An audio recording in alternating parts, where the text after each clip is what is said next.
एक सुबह, अभी सूरज भी नहीं निकला था और एक माझी नदी किनारे पहुंच गया था। उसका पैर किसी चीज से टकरा गया। झुककर उसने देखा, पत्थरों से भरा हुआ एक झोला पड़ा हुआ था। उसने अपना जाल किनारे पर रख दिया। सूरज के निकलने की प्रतीक्षा करने लगा। सूरज उग आए और अपना जाल फेंके और फिर मछलियां पकड़े। वो जो झोला उसे पड़ा हुआ मिल गया था, जिसमें पत्थर थे, वह एक एक पत्थर निकालकर शांत नदी में फेंकने लगा। सुबह के सन्नाटे में उन पत्थरों के गिरने की छपाक की आवाज़ सुनता, फिर दूसरा पत्थर फेंकता। धीरे धीरे सुबह का सूरज निकला और रोशनी हुई।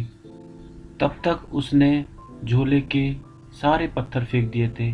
सिर्फ एक पत्थर रह गया था। सूरज की रोशनी में देखते ही जैसे उसके हृदय की धड़कन रुक गई। उसने जिसे पत्थर समझकर फेंक दिया था, वह हीरे जवाहरात थे, लेकिन अब तो अंतिम बचा था हाथ में। बाकी तो वो सारे फेंक चुका था। रोने लगा, चिल्लाने लगा।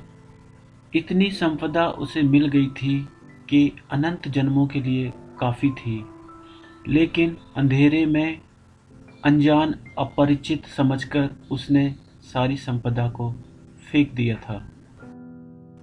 इस कहानी के माध्यम से ओशो हमें क्या कहना चाहते हैं?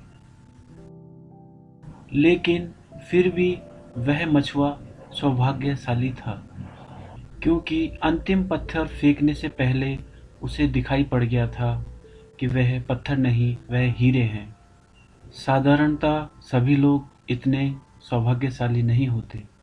जिंदगी बीत जाती है, सूरज नहीं निकलता, सुबह नहीं होती, रोशनी नहीं आती, और सारे जीवन के हीरे हम पत्थर समझकर फेंक चुके होते हैं। जीवन एक बड़ी संपदा है, लेकिन आदमी सिवाय उसे फेंकने और गंवाने के कुछ नहीं करता है। जीवन क्या है ये भी पता नहीं चल पाता और हम उसे फेंक देते हैं। जीवन में क्या छिपा था, कौन सा राज, कौन से रहस्य, कौन सा स्वर्ग, कौन सा आनंद, कौन सी मुक्ति, उस सब का कोई भी अनुभव नहीं हो पाता और जीवन हमारे हाथ से रिक्त हो जाता है।